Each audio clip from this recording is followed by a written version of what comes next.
Sumainyo ang Panginoon. At sumainyo rin. Ang mabuting balita ng Panginoon ayon kay San Lucas. Papuri sa iyo, Panginoon.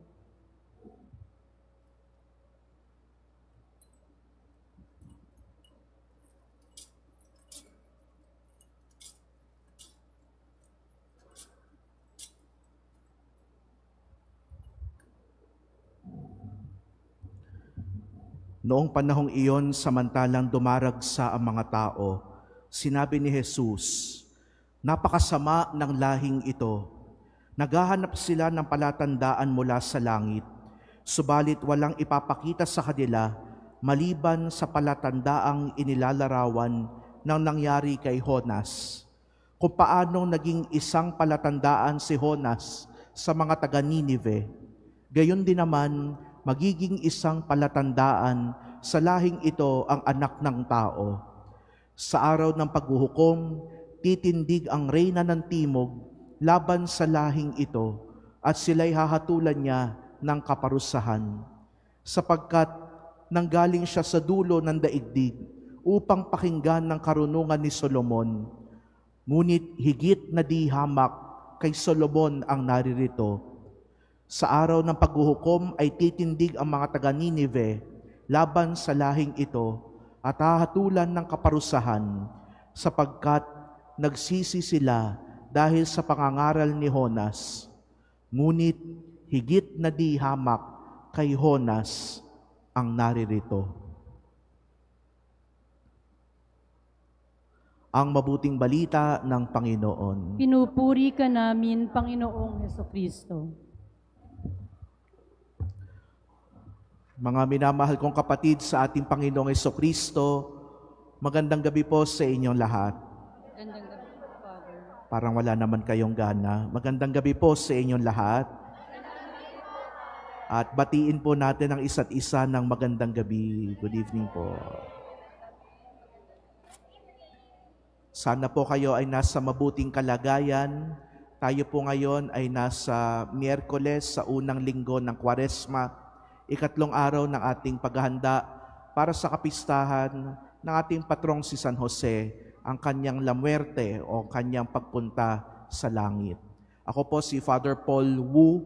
Ako po ay parochial vicar ng Mary Help of Christians Parish dito po sa Maypaho, Caloocan. Kapitbahay po tayo. So mula po sa Diocese of Caloocan, tumawid ako dito sa Archdiocese of Manila. Salamat kay Ninyo, kay Father Douglas sa pag-imbita sa akin na makapagdiwang dito sa inyong parokya. Mga kapatid, maganda ang ating unang pagbasa na napakinggan sa araw na ito. Ito po ay mula sa aklat ni Propeta Jonas, Book of Prophet Jonah. Sino dito ang nakakakilala kay Jonas? Taas ang kamay. Walang nagtaas ng kamay. O ibig sabihin, hindi nyo kilala si Jonas. Ikikwento ko sandali ang kanyang kwento. Ang kwento ni Jonas, kung paano siya tinawag maging propeta. Kapag sinabing propeta, kailangan mong magpahayag, lalong-lalo na sa mga makasalanan, na magsisi sila dahil ito ang kagustuhan ng Diyos. So sa madaling salita, si Jonas ay tinawag ng Diyos na maging propeta. Nung panahon na yon sa Israel, masyadong nagiging mayabang yung mga Israelita dahil piling nila sila lang ang anak ng Diyos. Piling nila sila lang ang may karapatan sa salita ng Diyos. Kaya kung hindi ka Israelita, masama ang tingin nila sa iyo. Nung panahon na yon, tinawag si Jonas para pumunta sa isang lugar na ang pangalan ay Ninive. Sabihin nyo nga po, Ninive. Ang Ninive ay isang lugar na malayo sa Israel at yung mga taga Ninive, kalaban ng mga taga Israel. So kapag sinabing taga Ninive ka, magkalaban tayo, bawal tayo mag-usap. Para bang dalawang bansang nag-aaway. Kaya kapag nabanggit lang, kahit pangalan ng Ninive, nanggagalaitin na sa galit yung mga Israelita. Si Jonas, Israelita siya. Kaya ayaw niyang pumunta ng Ninive. Natural. Kaaway niya yung mga taga Ninive. Pero tinatawag siya ng Diyos para pumunta sa Ninive. Ayaw niyang sumunod. Bakit? Kasi alam niya, ang Diyos ay maawain. At kapag pumunta siya ng Ninive at magpapahayag na magsisi sila sa kanilang mga kasalanan, maaawa ang Diyos sa mga taga Ninive, bibigyan sila ng biyaya, di makakaroon sila ngayon ng kahati sa Diyos. Gusto nga nila ng mga Israelita na sila lang ang dapat kalugdan ng Diyos. Kaya, anong ginawa ni Jonas? Nung panahon na yun po kasi, yung Ninive, ay pwede mong puntahan gamit ang paglalakad, by land. Kumbaga sa panahon natin ngayon, parang Caloocan o kaya Maynila hanggang Ilocos Norte. Parang ganun kalayo. Pero pwede mong puntahan by land. Magvavan ka, magsasasakyan ka, ilang oras nandun ka na. So pwede kang pumunta sa Ninive ng ganon. Pero itong si Jonas, imbis na gumamit ng lupa, pumunta siya sa ibang lugar. Pumunta siya sa isang lugar na ang pangalan ay Tarshish. Sabihin niyo nga po, Tarshish. Medyo mahirap banggitin, no? Yung Tarshish, mas malayo yon. At kailangan mong magbangka papunta doon. So, kumbaga, sa panahon natin ngayon, ang Tarshish ay parang Singapore. No? So imagine ninyo, pinapapunta si Jonas sa Ninive, para kang pupunta ng Ilocos, pero mas pinili niya pumunta ng Singapore. No? Ganun ang ginawa ni Jonas, dahil ayaw nga niyang pumunta. So sumakay siya ng bangka, at habang sila ay nasa bangka na, naglalayag papuntang Tarshish, ano nangyari? Hinampas ng malakas na bagyo. Hinampas ng malakas na bagyo doon sa bangka habang sila ay nasa gitna ng dagat. Tapos sabi ni Jonas, pagkakataon ko na to, hindi na ako makakapunta ng Ninive. Kaya sabi niya doon sa mga kasama niya, itapon nyo na lang ako. Itapon nyo na lang ako sa labas ng bangka. Itapon nyo na lang ako sa tubig para hindi na ako mapunta sa Ninive na yan. Di ganun nga ang ginawa nila. Tinapon siya sa dagat. At pagkatapon sa kanya sa dagat, anong nangyari? Kinain siya ng malaking isda. Balyena siguro yun. No? Malaking isda Nakakita na ba kayo ng balyena? Parang kasama ng tingin nyo sa akin. Balyena, malaking isda. No? Malaking isda. Anong nangyari? Nilunok si Jonas. Nilunok siya ng malaking isda. At sabi, sa Book of Prophet Jonah, 3 araw. 3 araw siya sa loob ng tiyan ng isda. 3 araw. Imagine niyo yun, 3 araw ka, nasa loob ng tiyan ng isda. Tapos ano nangyari? Siguro na-empatyo na yung isda. Anong nangyari? Niluwa siya. Niluwa siya. At pagkaluwa kay Jonas, niluwa siya sa isang lupain. At anong pangalan ng lupain? Ninive. Ay, nako. Ganyan minsan kumilos ang Diyos sa buhay ng tao. Minsan, kahit anong takas mo, kung saan ka dadalhin ng Diyos, dun ka niya dadalhin. Amen. Kahit anong tago mo, kahit anong palusot mo, kapag ka oras na para hulihin ka, mahuhuli at mahuhuli ka. Amen. Uso ngayon yung hulihan no? Pero kakaibang huli ang ginawa kay Jonas. Kasi nung dumating na siya sa Ninive, nagsalita lang siya. Alam niyo, yung ibang propeta, ang dami nilang ginagawa para magsisi yung mga tao. Si Jonas, nagsalita lang siya. 2 lines lang, 2 sentences. Ang sabi niya lang, magsisi kayo sa inyong mga kasalanan at magbagong buhay kayo. Pagkasabi niya noon, buong kaharian ng Ninive, simula sa hari hanggang sa mga alaga nilang hayop, lahat sila nagsisi at nagbalik loob sa Diyos. Mga kapatid, ano ang simple lesson na gusto kong iwan sa inyo sa araw na ito? Simple lang po.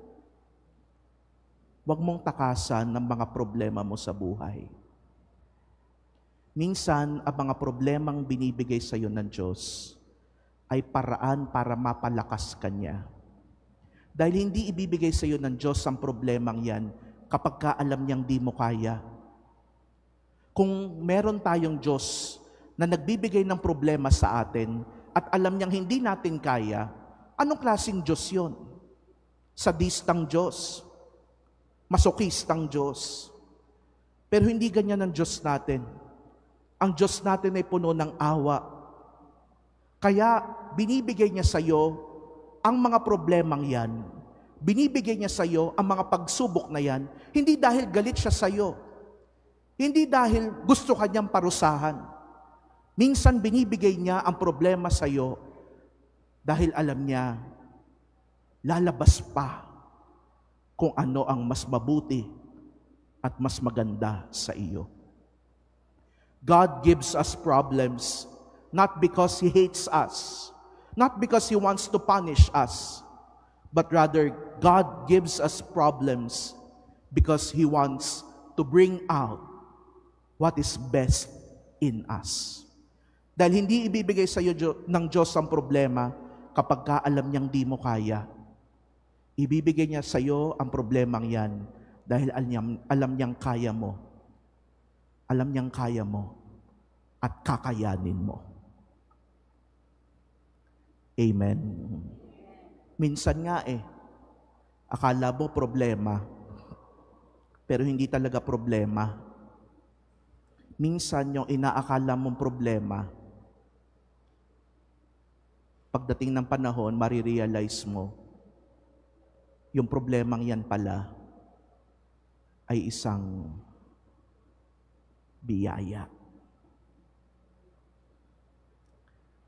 Amen.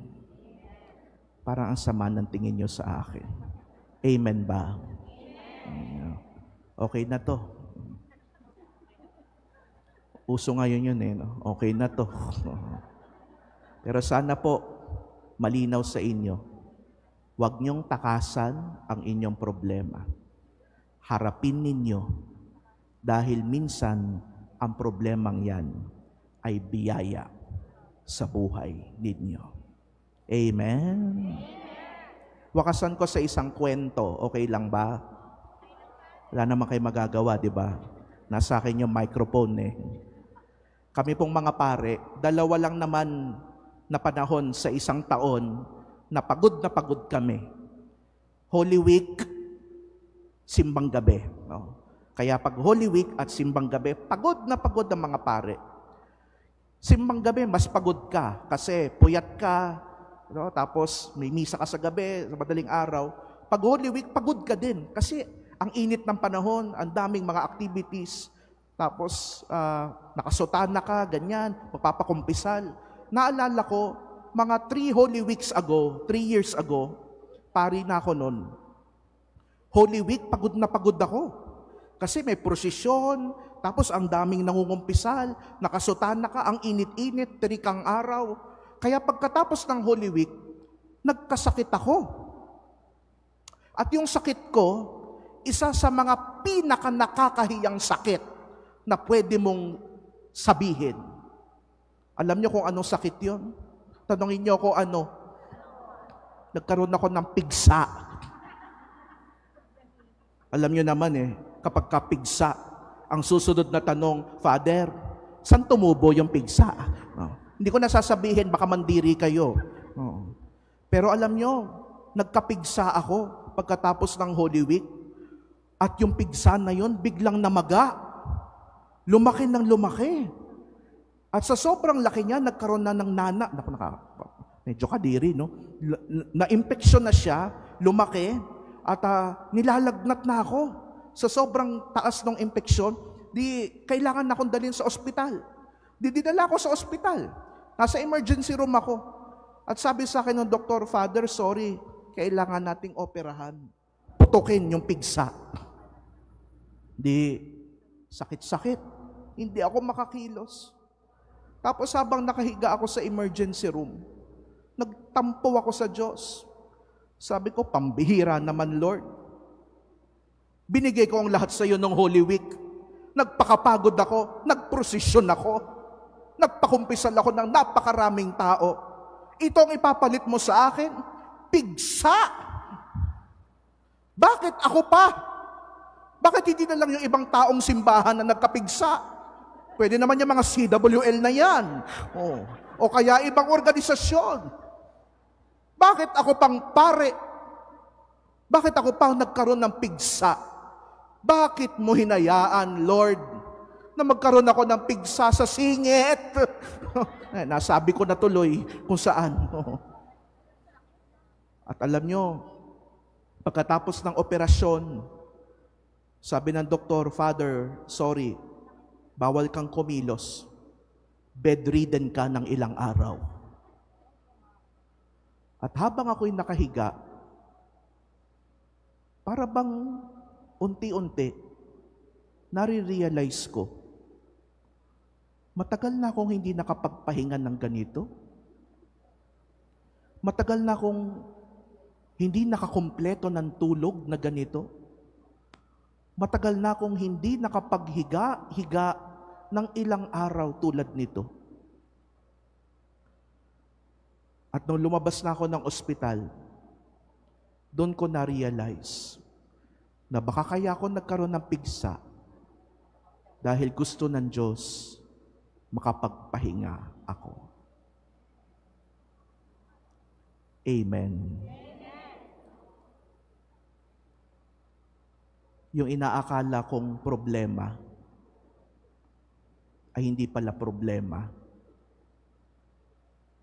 Isa palang biyaya.